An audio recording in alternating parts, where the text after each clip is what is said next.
네, 안녕하세요. 본격 공부작업 팟캐스트 서울대는 어떻게 공부하는가 한지우입니다.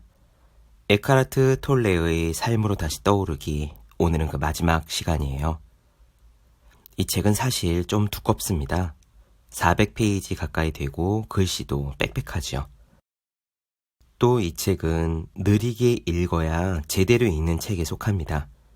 이런 종류의 책들은요, 한 문장 한 문장, 아니 그게 아니라 심지어 한 단어 한 단어를 느리게 읽고 그 자리에 머물수록 제대로 경험하는 책이에요. 톨레 책을 이틀 만에 다 읽었다 라고 자랑하는 거는 이 책을 하나도 안 읽었어 라고 말하는 것과 같습니다. 정말 이 책에서는 드리고 싶은 말씀이 너무 많지만 이야기가 많이 길어지는 것 같아 나름 보다 핵심적인 부분들만 추려서 나눠드렸고요. 이제 마지막 시간입니다. 톨레 이야기의 핵심은 깨어나라예요. 깨달아라, 깨어나라. 그럼 어디로부터 깨어나느냐? 그건 에고와 일치된 자신으로부터 깨어나라입니다. 그런데요, 이런 가르침들을 들을 때마다 많은 분들이 깨어나서 그 다음에는 뭐 어쩌라는 거지? 라는 의문을 품고 계실 줄 압니다. 왜냐하면 저도 그랬거든요. 깨어나는 거 좋아. 깨달음 얻는 거 좋아. 그러면 평화롭고 행복하다는 거 알겠어. 그런데 그러면 그 다음에는 어떻게 되는 거지? 직장도 가정도 버리고 어디 출가라도 하라는 말이야? 오늘 마지막 시간에는 그런 질문에 대한 답을 드립니다. 조금 요약하자면 이래요. 깨어남이 있은 뒤의 우리 삶은 지금보다 훨씬 풍요로워집니다. 창조적이 되고요. 지금까지 나는 이런 사람이야, 나는 이런 일을 하는 사람이야 라고 생각하던 한계에서 벗어나 놀랄만한 일을 할 수 있게도 됩니다. 왜냐하면 깨달음 이후에 우리가 하는 행동들은 세 가지이기 때문이죠. 받아들임, 즐거움, 열정. 오늘 마지막 이야기 나눠드립니다. 여러분들 모두가 이 책을 통해서 깨어남의 과정이 시작되기를 바랍니다. 사실 저는 혼자 하는 공부의 정석 맨 마지막 문장에 이 톨레의 글귀를 넣었었거든요. 어떤 사람에게는 이 책을 읽는 것으로 깨어남의 과정이 시작될 것이다. 저는 이 방송이 어떤 분들에게는 깨어남의 과정이 시작되는 그런 시점이 되기를 진심으로 기원합니다. 바로 시작하겠습니다.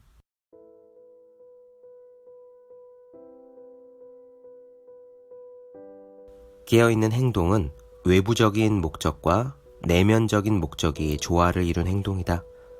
깨어있는 행동을 통해 당신은 외부로 향한 우주의 목적과 조화를 이룬다. 무엇을 하는가가 아니라 어떻게 하는가가 당신의 운명을 실현하는가 아닌가를 결정한다. 그리고 당신이 하는 일을 어떻게 하는가는 당신의 의식 상태에 의해 결정된다. 당신이 하는 일의 주된 목적이 일 그 자체가 될 때, 더 정확히 말해 당신이 하는 일 속으로 깨어있는 의식이 들어오는 것이 주요 목적이 될 때 우선순위가 뒤바뀐다. 의식의 흐름이 일의 질적 수준을 결정한다. 그것을 다른 식으로 표현하면 이렇다. 어떤 상황에서 무엇을 하든 가장 중요한 요소는 당신의 의식 상태이다. 그 상황 그리고 당신이 하는 일은 2차적인 요소일 뿐이다. 의식이 당신이 하는 일 속으로 흘러들어올 수 있는, 그렇게 해서 당신을 통해 이 세상 속으로 흘러들어올 수 있는 세 가지 길이 있다. 당신이 삶을 우주의 창조적인 힘과 연결시키는 세 가지 방식이다. 깨어있는 행동의 세 가지 방식은 받아들임, 즐거움, 열정이다. 각각은 의식의 특정한 진동 주파수를 대표한다. 가장 단순한 일로부터 매우 복잡한 일까지 당신이 어떤 행동을 할 때마다 그 셋 중 하나가 작동하도록 특별히 깨어 있어야 한다. 만일 당신이 받아들임, 즐거움, 열정의 어느 상태에도 있지 않다면 자세히 살펴보면 당신은 자기 자신과 다른 사람들에게 고통을 안겨주고 있음을 발견할 것이다. 우선 첫 번째, 받아들임이다. 즐겁게 할 수 없는 일일지라도 최소한 그것이 하지 않으면 안 되는 일임을 받아들일 수 있다. 받아들임이란 지금 이 상황, 이 순간이 나에게 그 일을 하라고 요구하고 있으므로 기꺼이 그 일을 하겠다는 것이다. 예를 들어 깊은 밤 낯선 장소에서 폭우 속에 펑크난 타이어를 갈아 끼워야 한다면 열정적이기는커녕 즐겁게 하기도 어려울 것이다. 하지만 우리는 그 일을 받아들일 수는 있다. 받아들임의 상태에서 행동한다는 것은 그 일을 하는 동안 당신이 평화롭다는 것을 의미한다. 그 평화로움은 미묘한 에너지 파동으로 당신이 하는 일 속에 흘러든다. 두 번째는 즐거움이다. 즐거움은 깨어있는 행동의 두 번째 방식이다. 새로운 지구에서는 배후에서 사람들의 행동에 동기를 부여하는 힘으로써 이 즐거움이 지금 널리 퍼져 있는 결핍감을 대체할 것이다. 무언가 부족하다는 느낌, 즉 결핍감은 자신이 모든 창조의 배후에 있는 힘으로부터 단절되고 분리된 조각이라는 에고의 망상으로부터 일어난다. 즐거움을 통해 당신은 우주의 그 창조적인 힘과 연결이 된다. 과거나 미래 대신에 현재의 순간을 삶의 중심점으로 삼을 때 자신이 하는 일을 즐겁게 하는 능력은 극대화된다. 그리고 그것과 함께 삶의 질도 높아진다. 즐거움은 순수한 있음의 역동적인 측면이다. 다음 세 번째는 열정이다. 깨어남이라는 내면적인 목적에 변함없이 충실한 사람들에게 찾아올 수 있는 창조적인 표현의 또 다른 방식이 있다. 어느 날 갑자기 그들은 자신의 외부적인 목적이 무엇인지 알게 된다. 위대한 비전과 목표를 가지고 그때부터 그 목표를 이루기 위해 일해 나간다. 그 목표와 비전은 대개 그들이 지금까지 작은 규모로 즐겁게 해온 것과 어떤 식으론가 연결이 되어 있다. 이곳이 깨어있는 행동의 세 번째 방식인 열정이 일어나는 곳이다. 열정은 자신이 하고 있는 일에 깊은 즐거움을 느낌과 동시에 목표와 비전의 요소가 더해지는 것을 의미한다. 열정에 의해 연료를 공급받은 창조적인 활동이 절정에 이르렀을 때는 엄청난 강도와 에너지가 동반될 것이다. 당신은 마치 관역을 향해 날아가는 화살처럼, 그리고 그 여행을 즐기는 화살처럼 느낄 것이다. 곁에서 보는 사람의 눈에는 당신이 스트레스에 눌려있는 것처럼 보일지 모른다. 하지만 열정의 강렬함은 스트레스와는 아무 관계가 없다. 지금 하는 일을 하고 싶어 하는 것보다 목표에 도달하는 것을 더 많이 원할 때 당신은 스트레스를 받는다. 즐거움과 구조적인 긴장의 균형이 깨지고 뒤의 것이 앞의 것을 압도하기 때문이다. 스트레스와 달리 열정은 에너지 진동의 주파수가 높기 때문에 우주의 창조적인 힘과 공명한다. 랄프 waldo 에머슨이 열정 없이는 어떤 위대한 것도 이루어지지 않았다 라고 말한 이유다. 열정은 당신이 하는 일 속으로 엄청난 힘을 가져다 준다. 그 힘에 접속해 본 적이 없는 사람들이 당신이 이룬 것을 경의와 찬탄의 눈으로 바라볼 것이고 그 업적을 당신과 동등시 할 것이다.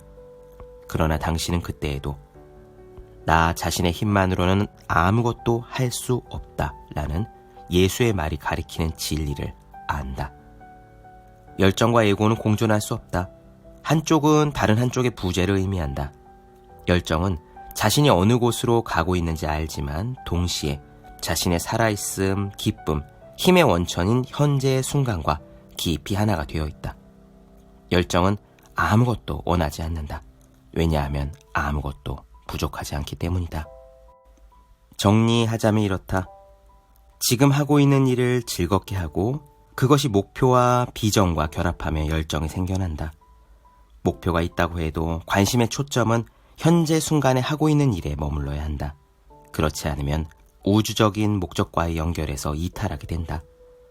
비전이나 목표가 영화배우나 유명 작가나 부유한 사업가가 되는 것처럼 자기 자신의 부풀린 이미지, 즉 숨은 에고의 형태는 아닌지 확인해야 한다.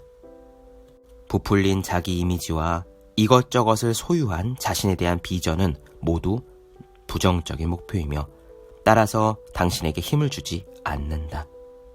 그 대신 목표는 반드시 역동적이어야 한다. 자신이 참여하고 있는 활동을 통해 다른 인간 존재들 뿐만 아니라 전체와 연결될 수 있는 일에 초점을 향해야 한다.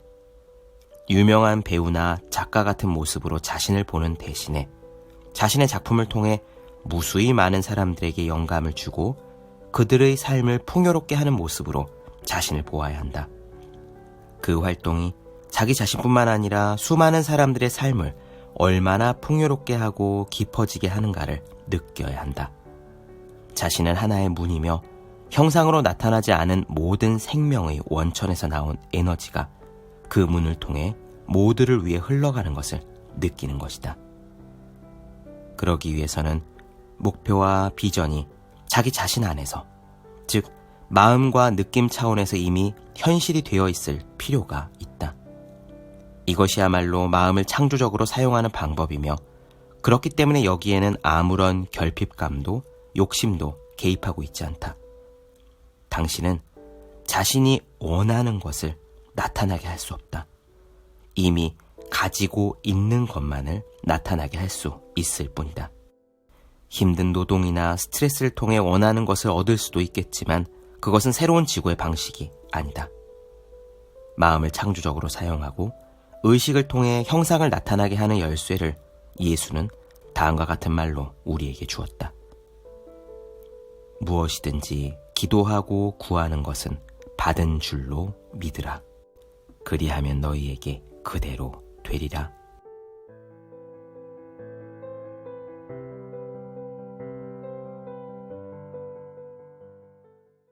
네, 본격 공부작업 팟캐스트 서울대는 어떻게 공부하는가, 에크하르트 톨레의 삶으로 다시 떠오르기 나눠드렸습니다. 더 많은 이야기가 궁금하신 분들은 제 유튜브 채널 제우의 서재, 네이버 블로그 허생의 즐거운 편지, 카카오 브런치 한주의 브런치, 인스타그램에서 해시태그 제우의 서재 검색해 주시면 좋겠습니다. 또 해야 하는 일과 하고 싶은 일 사이에서 고민하며 쓴 제 첫 번째 에세이 노력이라 쓰고 버티기라 읽는, 공부하시는 모든 분들을 위해 어떻게 공부하는 게 효과적인지 설명한 혼자 하는 공부의 정석, 그리고 책상에 올려두기만 해도 공부하고 싶어지는 365 홍콩 캘린더, 아직 읽지 않으셨다면 꼭 한번 읽어보셨으면 좋겠습니다. 그럼 오늘은 여기까지 할게요. 전 다음 시간에 뵙겠습니다. 여러분 모두 열심히 공부하십시오. 저도 열심히 하겠습니다.